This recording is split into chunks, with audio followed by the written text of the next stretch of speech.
Alright, magandang hapon na sa inyo lahat. Pastor Jeff, alright, thank you po for coming. Yung ating online worship service pa, dumadami rin sila. So good afternoon from different parts of the world. Anyways, yung pong global community natin, maganda po ito nangyayari sa global community natin. Last night, we met with them and then nakakatuwa lang kasi like the group in Canada, they formed their prayer group kasi parang ang dami na nilang mga taga-Canada. So we meet every Friday, 8 p.m. naman po yan. Sa online lang, sa Zoom lang yan. And then we have a breakout rooms, depende kung saan kontinente ka. So marami rin mga taga-Spain, Espanya, sa may UST. Okay, so madami na rin. So, but seriously, dami ng mga taga-Middle East while they're being bombed by mga missiles and yet nag-a-attend sila. So we're having this series, Close Encounters.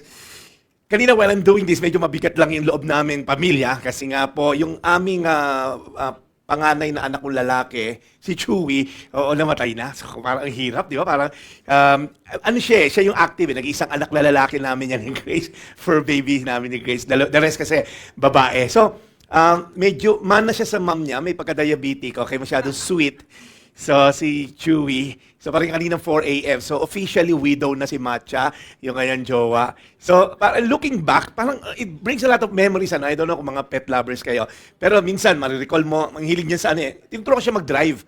Kasi may spare kaming kotse. I have 18 cars eh. Sabi ko, Chewy, sa'yo isa. So, kahit ibangga mo yan, okay? So, tinuturo ko siya mag-drive. Pero meron siyang weakness lang. Mahilig siya kumain. So, mana sa akin, So, tinan mo, ang payat niya dyan, Eto na siya nung mga huling niya, medyo talagang overweight na. Yun, minsan may mga bagay tayo na akala mo tama lang. Kasi nung kinakausap ko si Grace, may mga bagay na alam mo yan, pag may alaga ka aso, akala mo okay lang, and then pinapakain mo ng ganito, ganyan. Actually, isa sa pinakamahirap na mindset, yung akala ko tama ako. You know what? Some mistakes happen not because we're careless, but because we're convinced. Minsan, akala natin, pag nag-iisip tayo, akala ko tama, pero deep inside, hindi naman ikaw mali. Hindi mali ginagawa mo. Na-convince ka lang, alright? So the scary thing about being convinced is that you don't know you're wrong. The rest, alam na mali ginagawa mo, pero ikaw, parang isip mo, hindi, tama naman to. So, yung mindset na akala ko tama ako is very dangerous because nobody wakes up one day at sinabi na lang, today gusto kong magkamali. Right? Today gusto ko sirain ang marriage ko. Walang ganon. Ang nangyayari po, people usually make parang yung mindset nila, small mistakes, small steps, and eventually, before you know it, you're making wrong decisions. Because you're so convinced. Now, it doesn't mean you're sincere. You're right. Right? Because you can be sincerely wrong. Kasi minsan iniisip natin, pag sincere ang tao, tama siguro yung ginagawa niyan. Tama ba? Yung parang, napaka-sincere naman, di ba? When you're doing something so sincere, you feel like, tama to. Right? Kasi parang, binigay mo yung buong puso mo, buong passion mo, you're so sincere with your craft, and feeling mo because you're sincere, you're right. But not necessarily because you can be sincere, and yet, you're sincerely wrong. Kasi pag tinignan natin, medyo relevant issue to, pag tinignan mo yung dalawa na to, both are sincere, believing that they are both Senate President, right? Of course, isa acting and all. Both are passionate to lead the Senate. Pero of course, isa lang ang pwede. So, again, it's not a matter of just, I feel I'm sincere enough, ako yung tama. And then the other one, ako mas sincere ako, tama ako. So, sino sa atin na mali? Because sometimes we treat sincerity as something na tama. Now, a person can sincerely marry the wrong person. Anybody here? Sino dito gusto nyo mag-asawa one day? Lito sino pa, okay? Because a man is never complete until he's married. Then he's finished. Medyo klakis, okay. Wala si Rap, no? Yung mga binata tuloy, ayaw na mag-asawa, no? You see, you can be sincere in pursuing someone and then you ended up marrying the wrong person. Pag tinisip mo, alam mo nung nililigawan ko yun, sincere naman ako eh. No, it doesn't mean you're sincere, you're right. Because a sincere person can marry the wrong person. A person can sincerely trust the wrong friend. Hello? Sino dito may inang friend ka sa Facebook? Yung naalala ka pag nawala sila ng pera, meron ba kayong friend na ganon? Ay, Tita Julie, yayamanin kasi ito mga Chinese friends ko rito, no? Yung, alam mo yung mga kaibigan mo, pag wala kang pera, pag wala silang pera, oy friend, nakakatakot yung ganon, di ba? Yung 10 taon mong hindi nakita, tapos nag-text, oy friend, kumusta na? who you, di ba? Kasi alam, mangungutang no? Ibang number na po ito. Ganun sinasagot ko sa iba no? So, you see, you can sincerely build relationship with someone. You can sincerely trust someone and ended up trusting the wrong friend. Hello? Another thing, a person can sincerely invest in the wrong business. Sino sa inyo dito, na-scam ka na? Yan, Kuya Don. Kasi nga, may mga taong greedy, 35% every month. Diyos ko, kahit drug lords, gambling lord yun, hindi magbibigay ng 35% interest yun, di ba? But sometimes, we are so sincere. Sincere naman ako nung nag-invest ako. Ba't mo ako in-scam? Because, again, a person can sincerely invest sa maling investment. You can actually sincerely follow the wrong advice.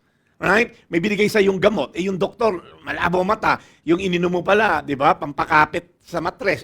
Lalaki ka. Di ba parang, alala ko si Ate Grace yung araw, 15 years, 16 years ago, nagkaroon to ng miscarriage. Ang dami nireseta ng doktor. Siyempre, mahirap pa kami noon kasi ngayon sobrang yaman na namin. So, sabi niya, vitamins mo. Ako naman, pwede niya akong lasunin Pag inabot ng misis mo, you trust her na, sige, inom ako ng inom. Tapos, sabi ko, parang ipakiramdam ko, parang may kumakapit sa matres ko. Sabi ko, tawa siya ng tawa. Kasi mga binigay sa akin vitamins sa pampakapit, sorry, nang inayin naman ako itapon, pinapainom ko sa iyo, 3 buwan na. Sabi ko, parang buntis ako. Sabi ko, grabe ka, Grace. Sabi, wala naman nangyari sa'yo, naging healthy ka nga Pero grabe pang pakapit yun na pinainom ng akin. Nakakapit yung mga jibs dito. Sabi ko, grabe itong asawa ko. So ako sincere, pero maling gamot. So I can sincerely follow the wrong wife. Parang gano'n. You can actually sincerely believe a wrong teaching. Nakakita na ba kayo ng mga kulto? Talagang papatay para sa nila, 'di ba? Founder nila, 'di ba? Dito walang kulto rito, no? So maghiwaan tayo ng mga kamay. Okay? 'Di ba yung parang ikaw na outsider? Ba't nila sinusunod 'yun? Bibigyan mo 'yung anak mong dalaga, malo mo ipag-sex doon sa pastor na founder. Para ganun ba? Because you can sincerely follow someone with the wrong teaching and you feel like sincere naman ako. You see, listen up. The sincerity is real, walang question doon. Ang problema, the consequences are real as well. So you might end up, sincere naman ako Ba't mo ako niloko? Because it doesn't mean you're sincere, you're right. It doesn't mean you're sincere, it's true. Hello? Right? And this is exactly the story of Apostle Paul. Today we're going to look at Saul in our series, Close Encounters. I believe that this encounter is one of the most important encounters sa Bible. When Saul was transformed to believing Jesus Christ. Right? Malalaman nyo kung bakit. Right? One scholars wrote a book, 2 raw ang pinakamahalagang event sa Christianity, yung resurrection of Jesus Christ and the transformation or conversion of Paul. Si Saul muna, pangalan Saul kasi siya una, no? Saul thought he was doing the right thing, but it ended up he's doing the wrong thing. Saul wasn't an atheist, hindi po siya atheist. Hindi siya pagan worshiper, hindi siya criminal. In many ways, he was more religious than anyone here in this room. And yet, we can see, right, could it be possible to be religious, passionate, disciplined, and still miss Jesus? Could it be possible na ikaw pala simba ka, pala church ka, nagtatites ka more than 10%, alright? Hallelujah, praise the Lord. Kayong pag inubo ka, hindi, yung ubo mo, hallelujah, praise the Lord. Gano'n ka holy. Yung pag nadapa ka, in Jesus' name, hallelujah, praise the Lord.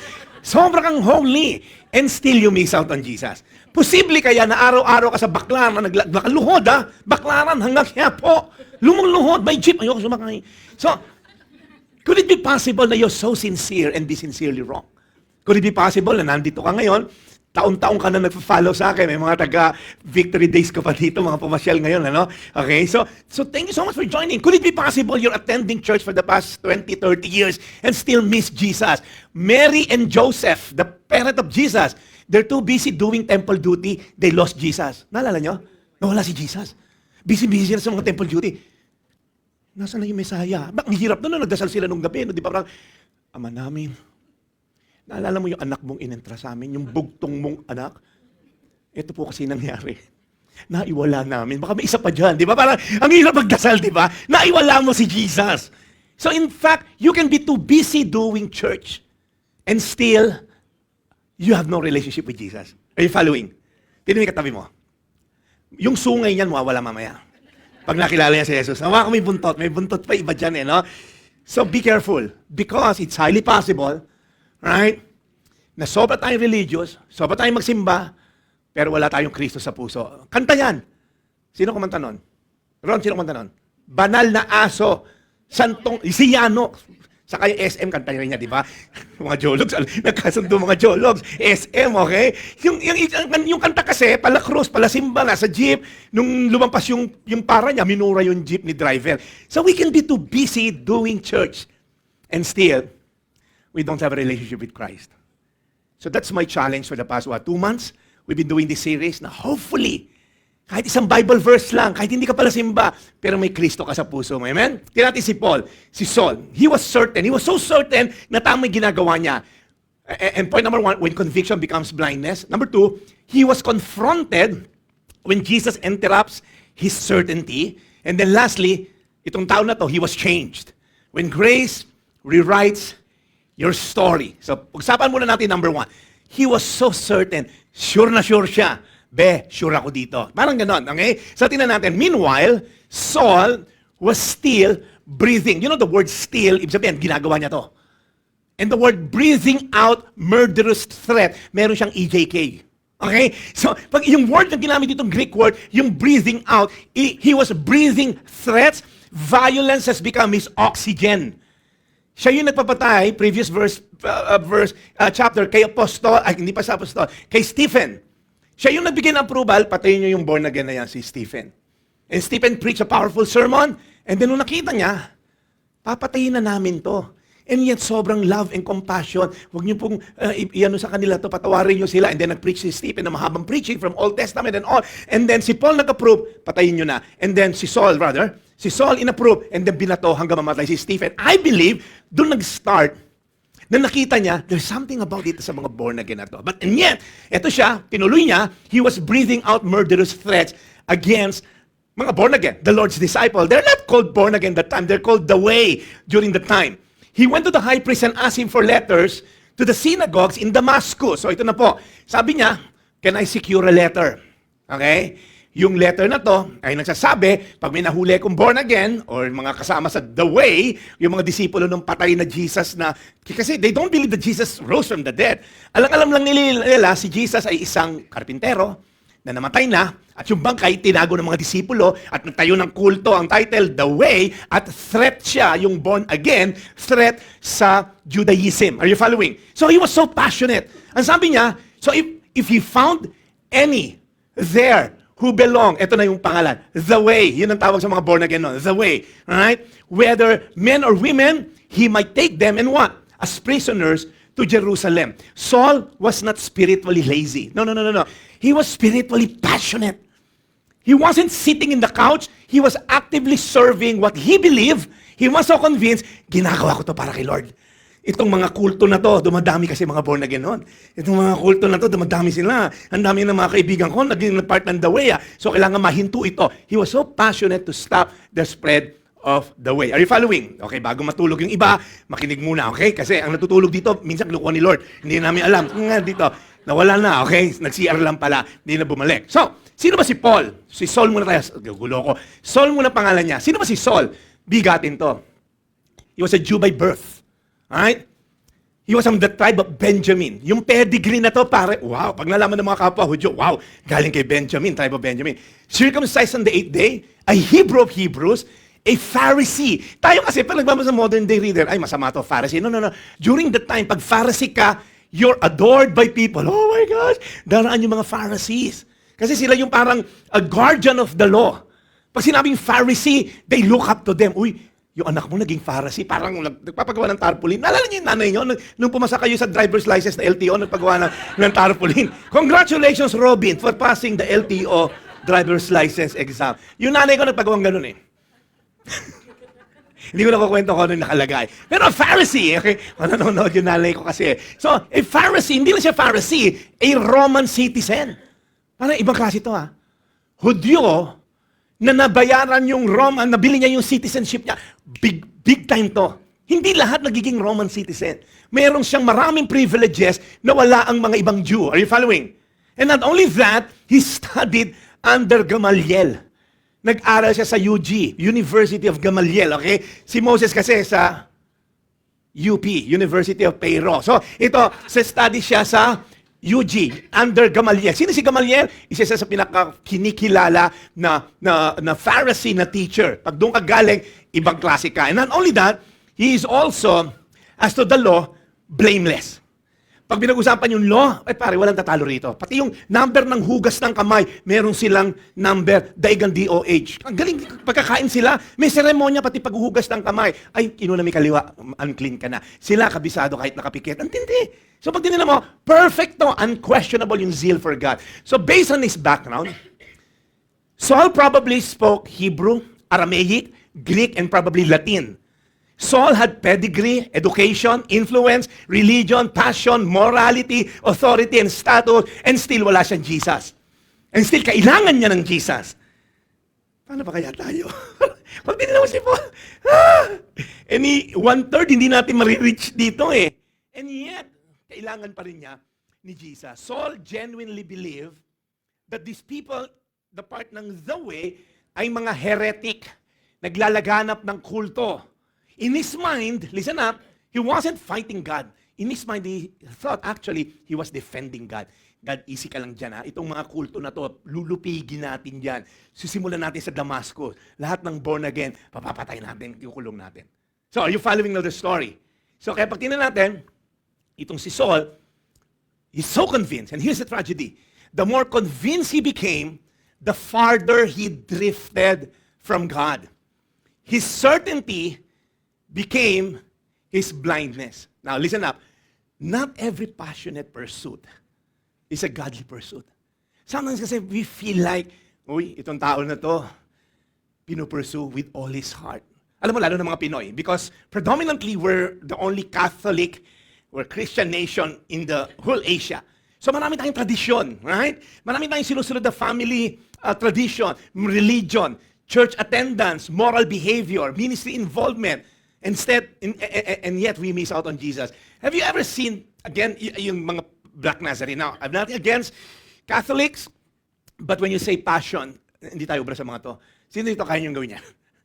Mula umaga hanggang madaling araw, makikipagpatayan ka. And the idea is, kung mapalapit ka, mahawakan mo yung panyo. Kasi may kapitbahay kaming Nazareno devotee, meron siyang pick-up, may sarili siya. Sabi ko, tindi mo, Motsa. Kasi, Pastor, kaysa pumunta ako doon, may sarili ako. Sabi ko, taray, pwede pala yung ganon. So, pinaparada niya rin sa village namin. So, minsan, napapakanta na rin. So, sabi ko, parang dadala ko sa kanta niya. Kasi, tugtog ng tugtog every morning. Pagka January yata yun. So, now, if you look at this picture, they're so passionate. Now, you cannot question their passion. I'm not saying they're bad. It's just that, kung passion at passion lang, dito nga sa church, late ka pa dumating. Hello. Itong mga to, madaling araw. Actually, iba doon natutulog 2 days from before the actual parade. And their goal, mahawakan, and they feel like pag nahawakan, mapagbibigyan yung mga dasal nyo.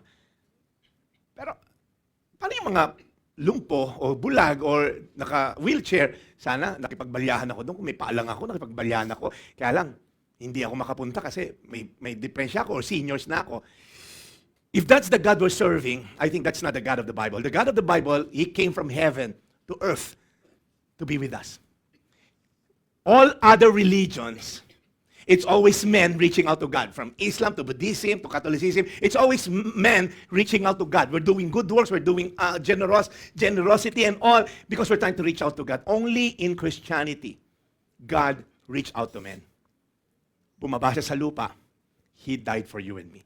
So sometimes be careful because it doesn't mean we're sincere, we're right. Kasi kung sincerity lang, hindi tayo ubra sa mga nag-command ng aeroplano sa 9/11. Anybody here, you can die for your God? Kasi masyadong tayong kampante sa Pilipinas because Christianity is so common. I mean, I talk to missionaries abroad. I mean, talagang pag nalaman born again ka, papatayin ka. Pag nalaman born again ka, may Bible ka, ikukulong ka. Pero dito masyado na tayong kampante. We don't even read our Bible. Nasa telepono natin. Do you believe na may mga bangsa, pag nahulihan ka ng Bible, you'll end up in jail? And yet tayo, we can read all the Bible, all we want, and yet we're not reading our Bibles. Hello? Tinawin katabi mo. Hindi rin nagbabasa yan. Huwag kang joke lang, okay? Nagbabasa yan, okay? So, if you look at those pilots who commanded the airplane, you know what they're thinking? This is a holy war. If I die for my God, may naghihintay sa aking 72 virgins, kung ilan man yon, sa langit, because I ended up dying for my God and killing thousands of people actually. So kung sincerity lang, hindi ka obra dito sa sincerity ng mga to. So it doesn't mean you're sincere, you're right. Because you can be sincerely wrong. Kaya mag-ingat tayo. Grabe yung passion niya. Nagpunta pa dun sa bundok na ganito kasi merong apparition. Grabe naglakad. And then parang feeling mo, the more ka nahihirapan, the more ako parang napapalapit kay Lord, mas sincere ako. Now, kung may dalawang baging, mahuhulog ka sa bangin, and you only have to choose one, it doesn't matter how sincere you are. Kung mapili mo, hindi nakakabit doon sa puno, it doesn't matter. Are you following? So parang sincere ako. Itong baging na to, ang pipiliin ko. Paano kung hindi nakakabit sa puno? So the point is, your sincerity and faith is more dependent on kanino naka-anchor. Are you following? Totoo ba yung tao? Totoo ba yung Diyos rather na naka-anchor yung pananampalataya mo? Or you'll end up, Jesus said in a group of people, who are you? Sabi doon sa book of Matthew, Jesus naman. We cast demon in your name. Sabi ni Jesus, I never knew you. Jesus, araw-araw ako sa church, hello. Natutulog lang ako madalas, pero nasa church naman ako. Sabi ni Jesus, sino kayo ulit? And then the Bible says, I will tell them plainly, away from me, you evildoers. Guys, you can be in church and end up in hell. Sabi mo sa katabi mo, huwag ka sana rin pumunta. Gisingin mo. Huwag ka sana rin pumunta. Okay? Right? Ako, natatakot na yung iba, oh. Look up here. Not every passionate pursuit is a godly pursuit. I've seen people passionate sa pagko-collect ng mga bagay. Nakita niyo yan? I only watch mga Netflix na documentaries para yung oras ko hindi saya sa yung brain ko kasi ang liit lang ng brain ko, slightly used pa. So, gusto ko pag nanonood yung makakadagdag ng mga kaalaman. So, I watch yung magagamit sa preaching. So, I watch this a documentary in Golden. Alright? Napanood yung Golden. Hindi, kasi nga, matatalino kayo no? Alam mo, pinapanood yung mga Korean novela, whatever. So, yung Golden, nag-auction king siya. So, would you believe may mga nagko-collect ng mga Pokemon cards that worth $7 million? Isang pirasong plastic na card na kay Paul Logan, binenta na yan niya, $7 million. $7 million times 60? Ang laki nun. so, ang laking pera nun Tapos isang pirasong plastic lang. And weird. Yung nagko-collect ng kung ano-ano. And then may isa sila pupuntahan, nagko-collect thousands literally ng mga toys na maliliit. Sabi ko, he spent all his life.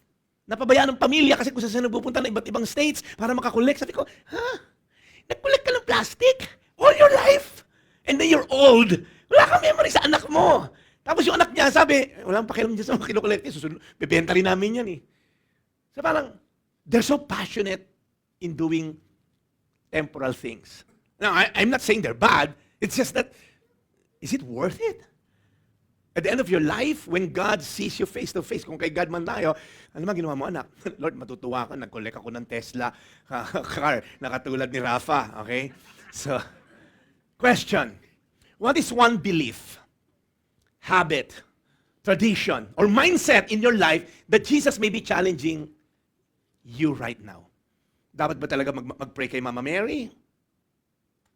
Tradition na yung pastor. Hindi na kami nagpe-pray. Hindi na yung worship, bine-venerate lang namin. Bakit challenge ka ni Lord ngayon? Can she actually understand you? Because the Bible says only one, si God alone is what? All-knowing, all-powerful, and ever-present. Omnipotent, omniscient, omnipresent God. So when you pray to Mama Mary, you're assuming that she can understand your Tagalog. When you do that, dapat i-assume mo, she is omniscient. Naintindihan niya yung Tagalog mo, naintindihan niya Espanyol ng Espanyol, siya nagpipray, naintindihan niya yung English mo. You have to assume she understands your language. Number two, you have to assume she's everywhere. Na nagpray ka, yung nasa Cubao ka, nandun siya. At nagpray ka, nandun sa Cavite, nandun din siya. And you have to assume that she's all-powerful, omnipotent, that she can answer your prayer. Now, if you believe that Mary is three, you have to add her sa Trinity. Because only God the Father, God the Son, God the Holy Spirit is omnipotent, omniscient, omnipresent. Si Satan hindi. Satan cannot read your mind. So be careful. It doesn't mean it's passed on to us a tradition, we're gonna do it. It doesn't mean you're sincere. It's right because we can be sincerely wrong.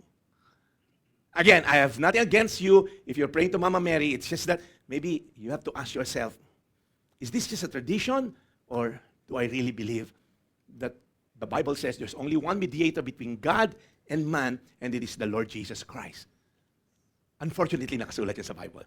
There's only one mediator between God and men. It's the Lord Jesus Christ. Not the mother, not the saints, not through good works. Alright? So, it's a challenge. Okay? Huwag kayo magalit sa akin. Hello. Nagpipreach lang ako dito. Okay? Number 2. Because he was so certain and blinded, at the same time, he was confronted by God. When Jesus interrupts his certainty. Guys, listen up. Saul's problem was not lack of passion. Hindi yung parang kulang ka sa passion. No. His problem was misplaced confidence. He put his confidence in the wrong place. He put his faith in the wrong person. And when confidence becomes an idol, God lovingly confronts us. Ito na, tuloy natin yung kwento. Nung malapit na siya sa Damascus on his journey, suddenly a light from heaven flashed around him. Guys, nung kinikwento niya to kay King Agrippa, yung kanyang conversion, sabi niya, it was broad daylight, tanghaling tapat. And yet, merong mas maliwanag pa. Nakasolar yung langit. Okay? Nagulat si dahil sobrang liwanag na nung araw, and then there's a flash from heaven, and then, some translation, nahulog daw siya sa kabalyo, but he fell. Alright? Pag tinina mo, tinatawag ko itong violent grace. Ibig sabihin, si God hindi yung nagpaparamdam lang. No. Right smack. Nahulog siya, bumagsak siya, kung ano man yung sinasakyan niya.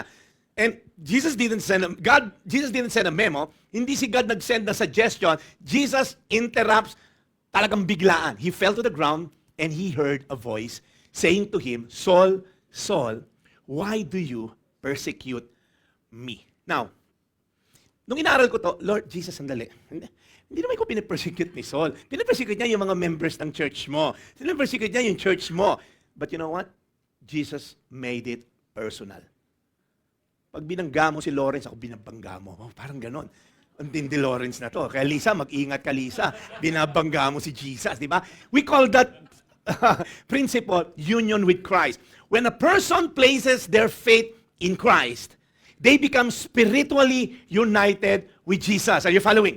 Pag binigay mo yung buhay mo kay Kristo, you became one in Christ. Not becoming divine yourself na, I'm divine. Hindi rin physically si Jesus naging isa sa akin. So, si Jesus physical. No. You're joined to Christ in spiritual relationship. Kaya may sinasabing in Christ. Sabi dito sa Romans 6:11, in the same way, count yourselves dead to sin, but alive to God in Christ. Pag na kay Kristo tayo, cargo ka ni Jesus. Pag ikay na kay Kristo, sagot ka niya. Are you listening? Alam niyo, ito si Parilito, marami itong na-witness na kasal kasi wedding photographer, although siya hindi pa ulit. Okay? So, when someone got married, ano nangyayari? They became one. So, Trina and Junjun, 50 years na kayong kasal. Ang tagal no? So, you became one. Now, pag may nang insulto sa misis mo, ikaw ba, misis ko ininsulto mo, sige, insultuhin mo pa. Hindi ganun, di ba? Pag ininsulto nyo si Maring Andrea, yari kayo kay Ron. Kasi they're one. Right? Kaya pag ininsulto mo si Ron, magalit siya si Andrea kasi para ako nang ininsulto mo. So, same thing sa mag-asawa, pag siniraan mo yung mister mo sa biyanan niya, o sa biyanan mo, o sa magulang mo, siniraan mo rin sarili mo because the two shall become one. So, ibig sabihin, Jesus feels what his people feel. When believers are persecuted, Jesus takes it personally. Kaya sabi niya sa isang verse, whatever you did for one of the least of these brothers and sisters of mine, you did it for me. When you do good to a Christian, you did good to a God, to Jesus Christ. Kaya nga nakakatuwa rin minsan, di ba may mga tao na maawain, di ba, if you give us a glass of water to a believer, to a worker in church, you're actually doing it for Jesus. Kaya another thing, a beautiful comfort for us believers. Some people listening today, you may felt ignored. Some of you, you felt abandoned. Some of you, you felt misunderstood. Some of you may have been betrayed by someone. Alam niyo po yung offense? You know the word offense? It means, the word offense has something to do with the trap. Para siyang bear trap, okay? Pag natapakan po yun, sumasara. Okay? So, ano yung word na, no? It's in the tip of my tongue. The Greek word for offense. When someone is offended, hindi ka makaalis kasi gusto mo mangyari din sa kanya yon, mas doble pa. Right? So, pagka ang tao ay may offense, ang bigat, di ba? Galit ka. And then, sasabihin mo, gagante ko sa'yo. But guess what? Pag anak ka ni Lord, hayaan mo si Lord gumanti para sa'yo. Sabi sa Bible, vengeance is mine, says the Lord. Sino rito na agrabyado ka na? Wala, kasi kayo lagi ang nang-aagrabyado. No? Yung pagmumukha po, yung mga nasa audience na lang po sa online, sino po sa inyo na agrabyado na? Kasi dito puro offender to. No? Yung na-offend ka na, you know the nature of offense? The closer the relationship, the deeper the offense. Tatay mo ng offense sa'yo, nanay mo, kapatid mo, mister mo. You know why? Because you expect them to love you the most. They offended you. Tama ba, Mavic? Kaya hindi ka lang na-offend ngayon, no? Swerte mo, Hebo. Lagi ka na rito. Sabi ko siya, Papa, may pag-asa tong nag-iisa mong anak na lalaki. Guys, if you know that you're a child of God, when somebody did bad things to you, ano sabi sa Biblia? Take comfort in this. Vengeance is mine. Sabi sa Bible, overlook offense. Lord, pinagpapasay Diyos ko na. Kasi pag ikaw gumante, talo ka. Pag si God gumante, panalo ka. Kasi wala ka sa equation. I've done that. May mga tao nang offend sa akin, hindi, dinedman ko na lang. Hindi si Lord na gumanti sa akin. May mga tao rin naman na ako ginantihan ni Lord. May mga in-offend ako, sige, so dalas ko itong offend din. Di ba? Pag kumakain kami, sa akin yung masasarap, na-offend siya. So ako tuloy yung nag-LBM, parang gano'n, di ba? So, but the point is this, yung ay hafal eh. We're united in Christ, with Christ. Alam niyo po, minsan nafe-feel nyo, Pastor, parang kalaban ko nga si Lord eh. Parang in-interrupt niya ako eh. Parang feeling ko, Pastor, may disruption siya. You know what? God's loving interruptions can include losing a job. Anybody here? You feel like no, nawala kang trabaho, sama ni Lord. May trabaho ko, nawalan pa ako. Pero ini-spare ka lang pala niya. Na kaya ka nawala dyan kasi ang dami pala makukulong dyan. Nagnanakaw ng Xerox machine, inuuwi yung ref sa pantry, parang nauubos na rito. Okay? So, si Lord tinanggal ka dyan kasi yung kultura niya puro nakawan, di ba? Kaya kung hindi ka nanalo ng eleksyon, baka si Lord, okay, ini-spare ka lang. Some of you have failed relationships. Now, may mga boyfriend-girlfriend relationship na hindi nag-prosper. Maybe the Lord is protecting you from premarital sex. Kaysa magkasala kayo at mag-sex at magkaroon kayo ng curse, ini-spare na kita kasi wala itutulong sa lalaki na yan eh. Alright? Well, He will not bring out the best in you. She will not bring out the best in you. May side note lang ako dito sa mga babae. Parang fishing yan eh. Gusto mo ba magka-jowa? Huwag kang pumunta sa mga lugar na puro mga sablay, di ba?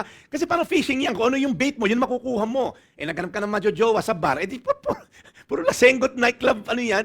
Naghanap ka ng magiging girlfriend sa nightclub, eh di puro. Ang point ko lang, you cannot find someone you like. You can find someone that is like you. Yan namang ending yan. So I always advise mga single people, if you want to pursue God. And then pursue people who fears the Lord. Kasi pag walang fear of the Lord, talo ka dyan. Kaya, again, makinig kayo sa pastor nyo. Sino rito nagkasakit ka? Parang feeling mo, si Lord, ba't niya ako pinabayaan magkasakit? Minsan si Lord, ini-slow down ka lang.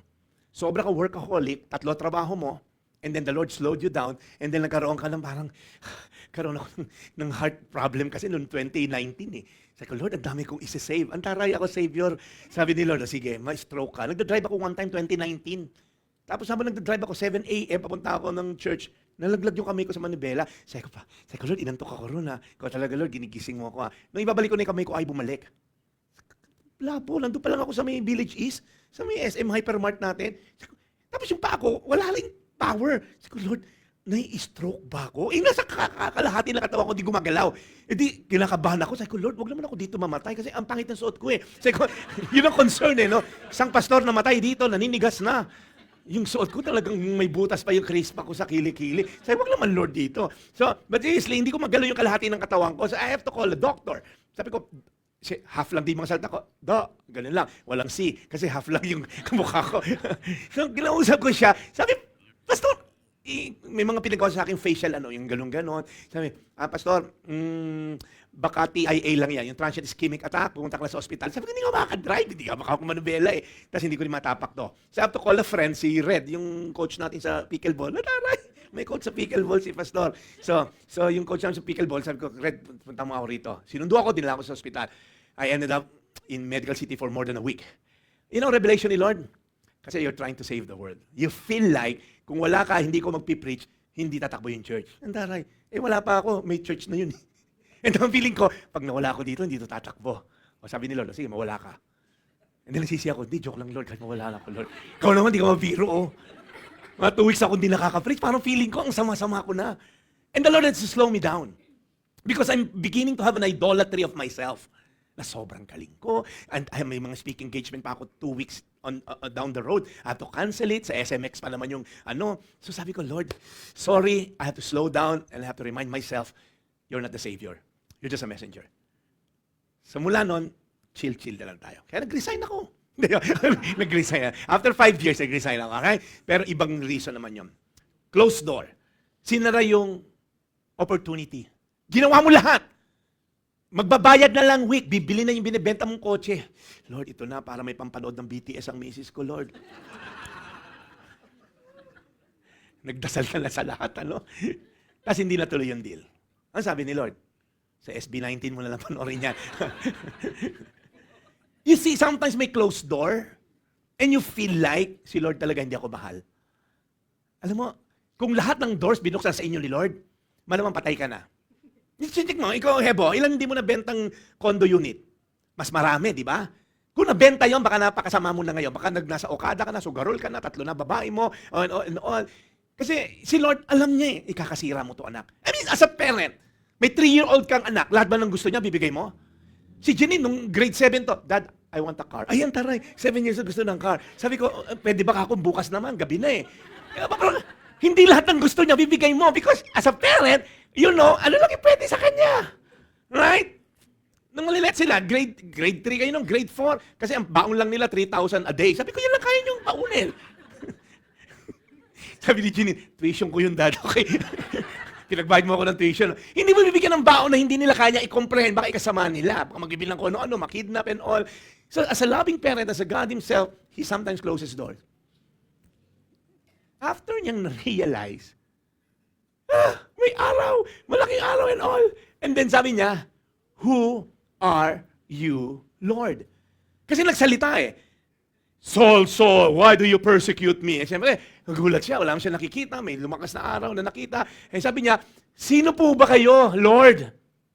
And then sumagot, I am Jesus. Now, before you even think na yung Jesus, si Jesus yung, no. Very common yung word na Jesus.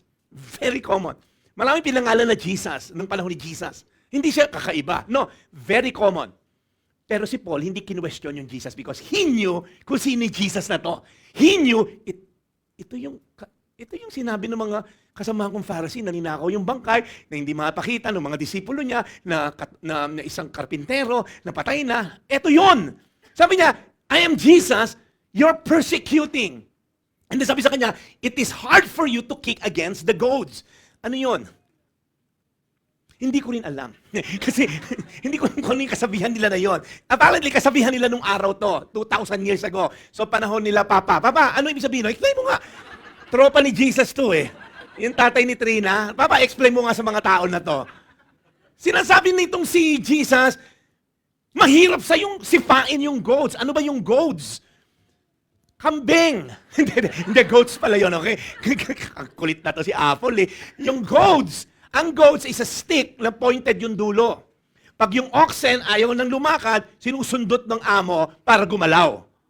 Okay? So pag tamad yung mga oxen, ayaw nang magtrabaho, susundutin ng goads. It's a stick na pointed. Pag sinukso, tinuso, gagalaw na sila. And sabi ni God, it's futile.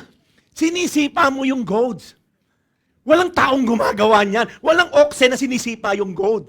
Pag sinundot ng goad, hindi yung oxen, sipain kita dyan, amo ko. Walang ganoon. Pag ginanon sila, kilos at tayo. And then sabi ni God kay Saul, ganon ginagawa mo. I want you to go this direction. Sinisipa mo yung goads. And it's a futile attempt. Walang gumagawa nun. Yun ang sinabi ni Jesus. So, takot si Saul, trembling and astonished. Lord, ano gusto mong ipagawa sa akin? Lord, what do you want me to do? This is the turnaround of Saul becoming Paul. From Judaism na born again si Paul. Ito po yung kanyang ano. So, question. What interruption in my life may actually be Jesus trying to get my attention? What is one thing you're praying for, believing for, tas kabaliktaran yung nangyari? Ano yung ngayon yung isang parte ng buhay mo? For those of you watching us online, ano yung pinagdarasal mo na sure ka, kabaliktaran yung nangyari? Or hindi nangyari? Stage 3 cancer, hindi gumagaling. Could it be that God is calling your attention? That He wants you to meet the healer more than the healing na you want? Is it possible na gusto ni Lord ma-meet mo yung provider more than the provision na inahabol mo?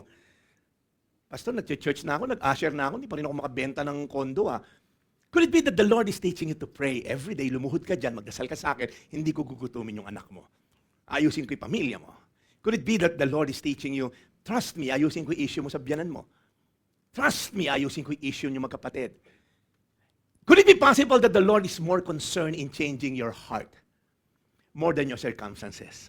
Kasi madalas gusto natin mabago yung circumstances. Lord, makaprovide ka. Lord, makabayad ako. Lord, ang dami mong gusto kay Lord. Sabi ni Lord, hindi, gusto ko na baguhin yung puso mo. So maybe God is telling you right now. Lastly, as we end. So, Paul was certain, he became blinded. By God's grace, he was confronted. Right? And then lastly, he was changed. When grace rewrites your story. Sino dito may gusto kang mabago sa buhay mo? Sa mga online viewers po, perfect na po lahat ng nanditong mga offenders. Okay. Wala, pastor. Perfect. Alam mo si Jordan nakashoot ng 3 points. Parang ganito po yung mga tao rito. Wala akong gustong magbago dito. Okay na yung mga ugali nilang lahat. Well, I'm talking to the people doon sa screen, okay? Meron pa po ba kayong gustong mabago sa buhay nyo? Tingnan natin si Paul. Then the Lord said to Paul, arise and go into the city, and you will be told what you must do. Think about that. The church saw an enemy, Jesus saw a missionary. Yung church in the way, they saw a threat. Kasi takot lahat sila. Yung Saul nakakuha ng letter. Nakasecure ng letter from the synagogue na lahat ng born again, ipapakulong niya, regardless. Pag nakita ka, ba't ayaw niyong magdasal ngayon dito? Ba't ayaw niyong mag-worship? Ba't meron kayong Jesus na wino-worship? Ikukulong sila. Now they're convinced that Paul was a threat, but Jesus saw a preacher. The church saw Saul's past. Jesus saw Paul's future. You see, many people define themselves by divorce. Masama akong tao kasi hiwalay ako sa asawa. By addiction. Anybody here? You feel like dati kang addict. Or maybe you're still an addict. And you define yourself by your current situation. You're a failure. Sino dito, laging F ka nung high school? Yung F. Fasado. Okay. Akala ko perfect. Yung puro F ka, yung hirap na hirap ka, yung tatay mo kinukompare ka sa iba. Yung, naalala si Mang Delphine, Junjun, ba't di mo gayahin itong classmate mo, si Moymoy, ang galing sa math. Ang sabi ni Junjun, tay, unfair ka eh. Bakit? Matalino tatay nun eh. Okay. Ikaw tay, hindi ka matalino sa math. So si Kuya Marvin, delay ang tawa. Wala kasi, alam mo, nami-miss namin si Phoebe delayed yung kanya. Okay. Sorry po si Marvin, ang ating sound engineer. Thank you so much for Marvin. So nakikinig siya sa live stream. So delay siya ng 3 seconds. Kasi tumawa siya. Doon pa lang siya sa math. Wala si Phoebe, kaya nami-miss natin yung halakhak ni Phoebe. Nasa online siya. Some of you, you're defined by bankruptcy. Wala akong kwentang negosyante. Nakatatlo kong negosyo, bagsak ako. Colonel Sanders, KFC. Retirement money. Ilang beses siyang gumawa ng secret spices niya. Ilan ba yun? 12? Ilan bang secret? 7? 11? Tindahan yun 7-Eleven. Nagmamaro din itong si Demi. Bago nagawa ni Colonel Sanders yung perfect ingredients and ano tawag doon, yung perfect spices ng KFC, lahat ng kapitbahay niya ayaw niyang tumikim. Can you try my experiment as KFC? Ayoko na, matandaan to. Malalason tayo rito. Hanggang ang tagal na niya nagtatry na perfect niya yung KFC. Ngayon, hanggang apo ng apo niya nakikinabang sa KFC because he never take no for an answer. Right? Sino pa? Thomas Alva Edison, 100 times sumablay sa paggawa, o 1,000 times gumawa ng bulb, puro sablay. Sabi niya, I found 1,000 ways on how not to make a bulb. Bankruptcy, does that define you? Mistakes. Shame. Sino rito ang dami mong regret sa buhay? Sino rito all of the above ka dyan? Parang tindi mo. Basta may kulang pa nga dyan eh. So parang, pag tinila mo to, some of you, you define yourself by your past. Or maybe current situation. But God sees a future. God created you for something great. So kung depressed ka ngayon, hindi ka define ng depression.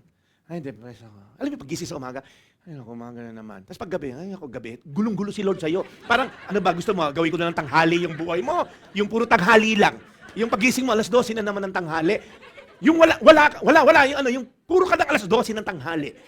Kasi hindi rin, naguguluhan din si Lord sa'yo eh. What if gumising ka sa umaga? Lord, this is the day that the Lord has made. I will rejoice and be glad in it. Every gising is a blessing.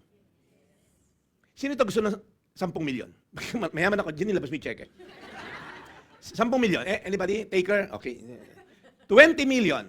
Around 20 million. Ito si Andrea, mukhang pera talaga ito. 30 million. Okay, may isa lang catch.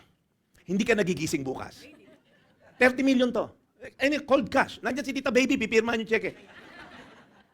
So are you saying, your tomorrow is worth more than 30 million?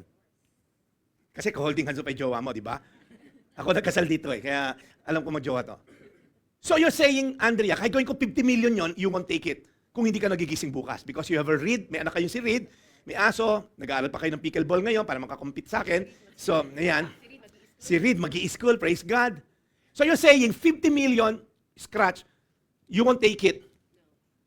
So I mean to say, your tomorrow is worth more than 50 million. And some of you, you're wasting every day. Meron bang takers tayo, 20 million, hindi ka nagigising bukas? Meron bang baka meron, kasi may cheque ko dito. Wala ng pondo, pero may cheque ko. Kanya si Lito C, kayang pondohan yan. Nandiyan pa yung mga kaibigan kong yayamanin dito. So here's my point. If your tomorrow is worth more than 30 million, why waste it? Why live in the in the past, I am a loser. No, you're not a loser. It explains your condition, but it doesn't mean you are a loser. Maybe today you're a loser, but doesn't mean you are ultimately a loser. You are worth more than that. Your past explains you, but it does not define you. It explains you, but it won't define you. An encounter with Jesus doesn't just change our actions. It corrects our direction. Sino ito nagmamaro ka? Yung nagmamarunong ka, yung way sinabi turn left, baka mas maluwag dito sa right. Nag-right ka, tapos naligaw ka. Okay, si David, ano to, mamaro din to minsan, ano? Yung mas marunong pa sa ways. Kasi mas matalino ako sa ways eh. Kaya lagi akong rerouting. Okay, nakakaasar yun eh, no? Sa Google Map yung nakakaasar eh. Rerouting, pinapatay ko na lang. Kahit 3 oras ako mag-ikot, okay? Alam mo si God ganun minsan. Meron tayong mid-course correction. Habang lumilipad yung airplane, meron diyang, ano tawag doon, Apple? Air packet? Si Apple kasi F8 eh. So, rerouting, nililist ng ano. Kung mas matalino ka sa piloto, pilot, wag mo ikaliwa, ikanan mo. Kasi, ayan, ano tawag sa ganon, yung ganon? Turbulence. Ano spelling ng Apple? Umalog na lang daw. Umalog pa sa paghirap spelling, si Apple. So, pagka nagka-turbulence, right? Eh, hindi nag-mid-course correction eh. You know, sometimes, God is just redirecting you. God loves you. He doesn't want you to go to this place because alam niya, He's the beginning and the end. Alam niya magiging ending mo. Ano ba nag-ending ni Paul? Tingnan natin si Paul na to. Ayan na, hindi na siya Pharisee, tinalikuran niya, hinahunting na siya. Pag tinignan si Paul, he became Christianity's greatest missionary. Antindi na to ha, he traveled approximately 10,000 miles. 16,000 kilometers across the Roman Empire. He planted churches throughout Syria, Cyprus, Galatia, Macedonia, Greece, Asia Minor, Rome, Caloocan, Kamuning. Ba't nandito to, okay? Ang dami niyang pinuntahan. Supposed to be papatayin niya lahat ng born again doon, but no, he preaches the Word of God. He wrote 13 books ng Bible niyo sa New Testament. About a third of New Testament siya nagsulat. Grabe no? Imagine niyo kung walang Paul. He defended the gospel against false teachings. He suffered more than most apostles. Tingnan lang natin yung pinagdaanan niya and then we're done. 4 na verses to. 4, 5. Tingnan natin, parang feeling natin, ang sarap naman ng buhay ni Paul. Tingnan natin kung masarap buhay niya. Are they servants of Christ? I'm out of my mind to talk like this. I am more, sabi niya. More daw siyang servant of Christ. I have worked worked much harder, been in prison frequently. Sino nakulong dito? Siya falsely accused. Been flogged more severely. Yung talagang nilalatigo. Been exposed to death again and again. 5 times I received from the Jews the 40 lashes minus 1. Hirap siya sa math. Yung tape din. Parang hirap siya sa math. 40 na nga, may minus 1 pa. 3 times I was beaten with rods. Once I was pelted with stone. 3 times I was shipwrecked. I spent a night and a day in the open sea. I've been constantly on the move, right? I have been in danger from rivers, in danger from bandits, in danger from my fellow Jews, in danger from Gentiles, in danger in the city, in danger in the country, in danger in the sea, in danger from false believer. Antindi na to. Pati sa Mars, sa buwan, antindi na to. I have labored and toiled and have often gone without sleep. I have known hunger and thirst. I have often gone without food. I have been cold and naked. Beside everything else, I face daily the pressure of concern for all churches. Sino rito kaya niya yan? Kaya niya tapatan yung kay Paul? And yet towards the end of his life, I fought a good fight. I finished the race. I've kept the faith. You know paano siya namatay? Pinugutan lang naman siya ng ulo ng mga Romano.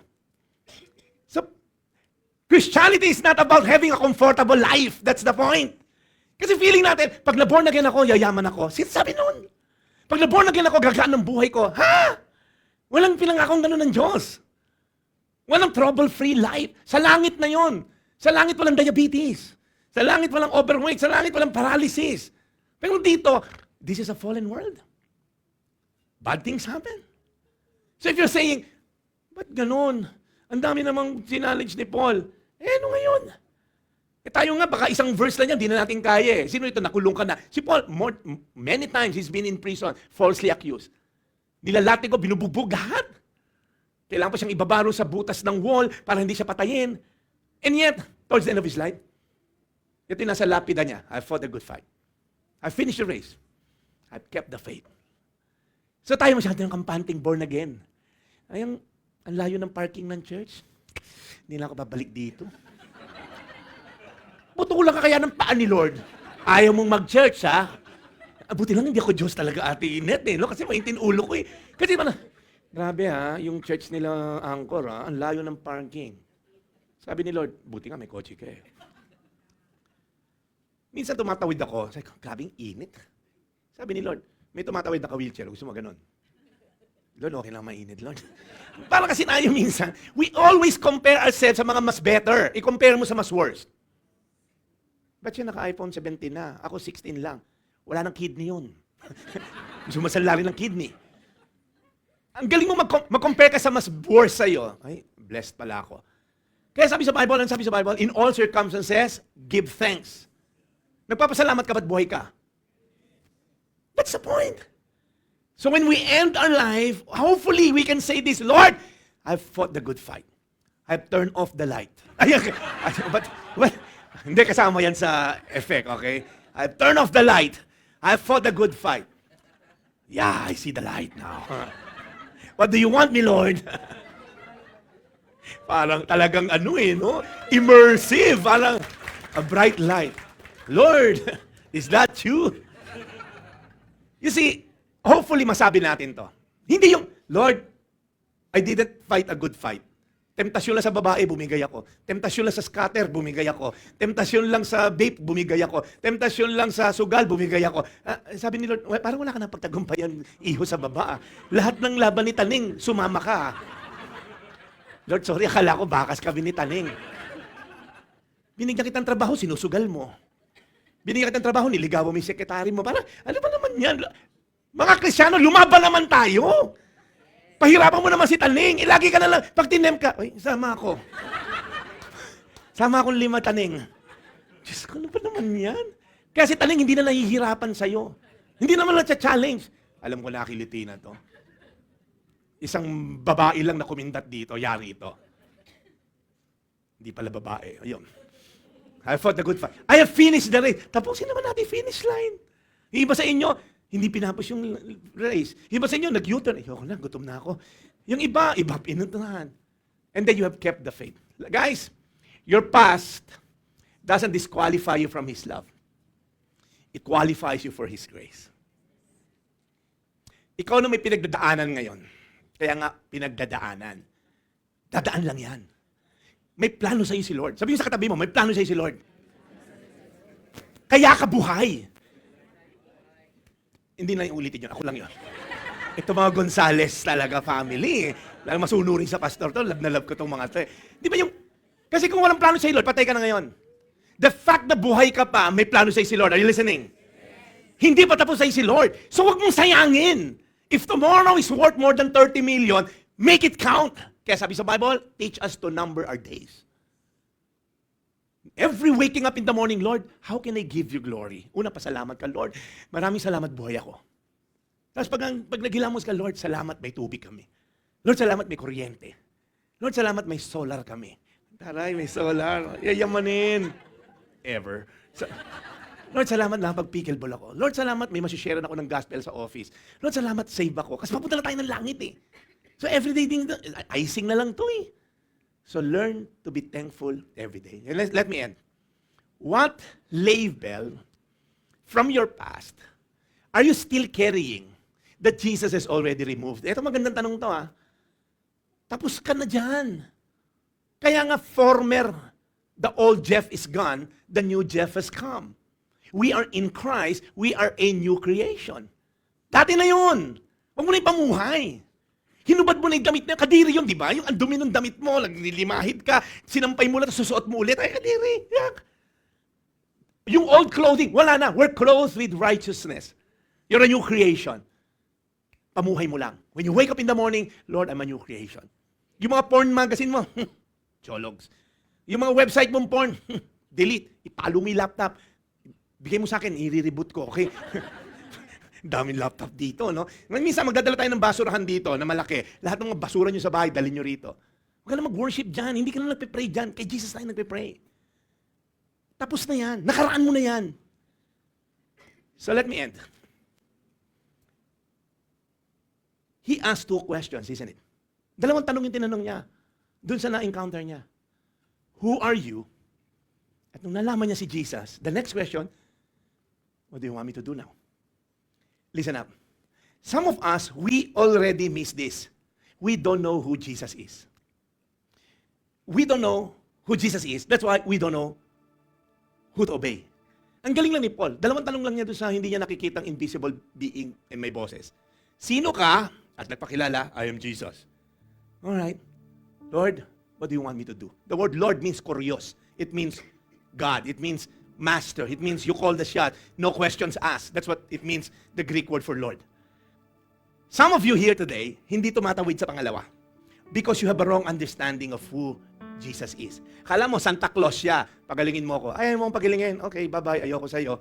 Akala mo, genie siya. Oh, Jesus, nagsimba ko. In-invite lang ako ng kapatid ko, pero gusto ko naman talaga yon. Oh, bless mo ako. Nagsimba ko eh. Ha? Ano pa si Jesus? Nababribe. Natutwist mo yung arm, o nag-tights ako, bless mo yung business ko.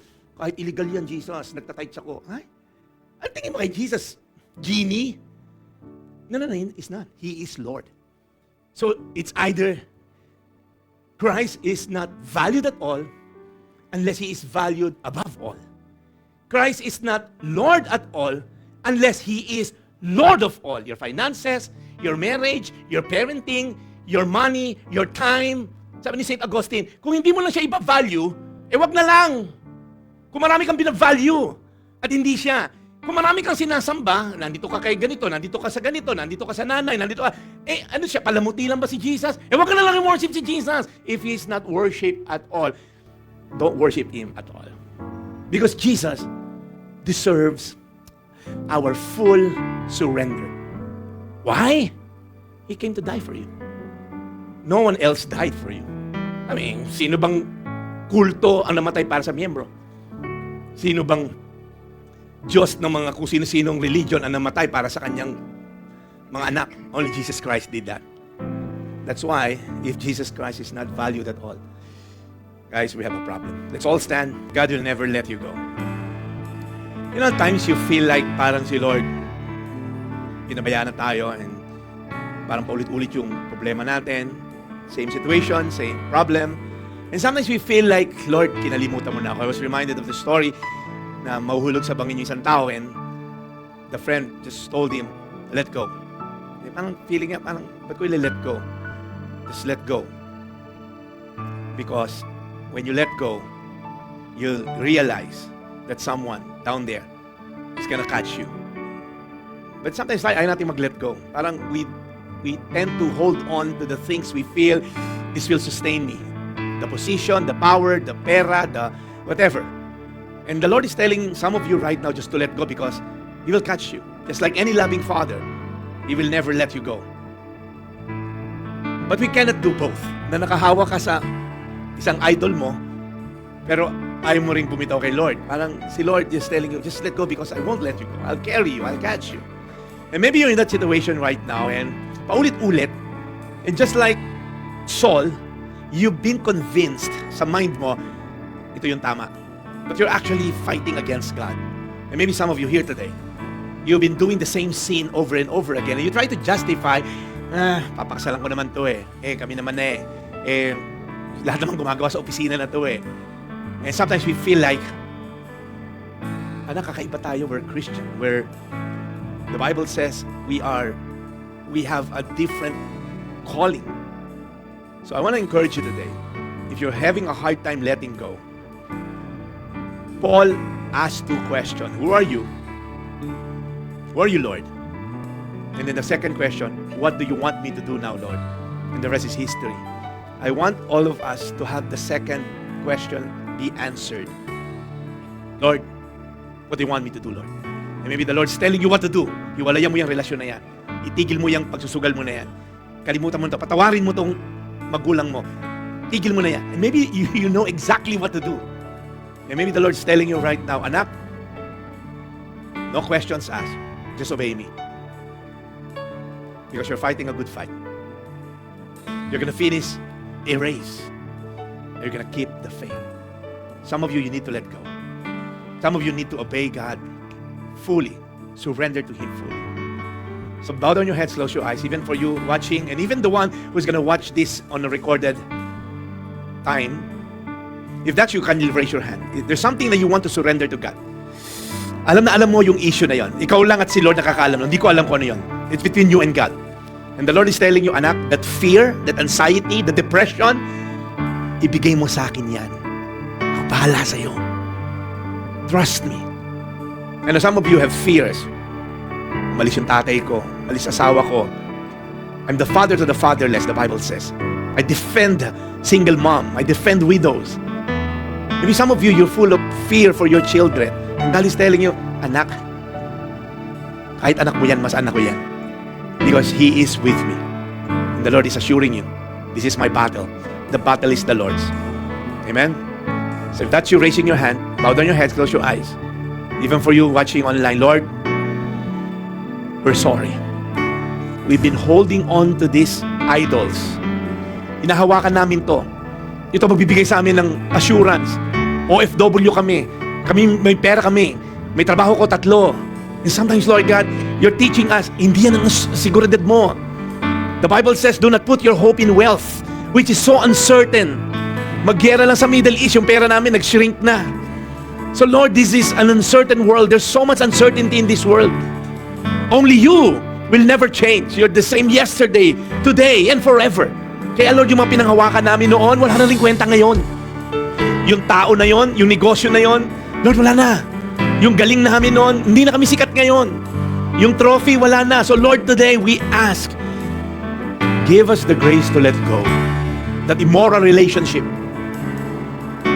that wrong practices, that sexual immorality, that pride, that fear, that anxiety, that anger issues, that unforgiveness issues. Lord, patawarin mo kami, Lord God. We've held on to this for a long time. And Lord, we're letting it go. We're giving it up, Lord God, to you. We're laying it before the cross, before your feet, Lord God. And just like Mary, hindi concern lahat ng nangyari sa mundo, basta kasama ko lang si Jesucristo. Lord, we rebuke the Martha in us that we're too busy doing a lot of good things, but we miss out on your presence. So Lord, help us to stay focused on you. We let go and let God. Let go and let God. Lord, do your part. Just like Saul. Lord God, who are you? And Lord, what do you want me to do? Lord, what do you want us to do? As a church, as an individual, as a mom, as a father, as a wife, as a husband, as a child. Lord, what do you want me to do? As we read your word daily, Lord God. Lord, sabihin mo lang, we'll do it. If you said it, that settles it. Lord, give us the grace.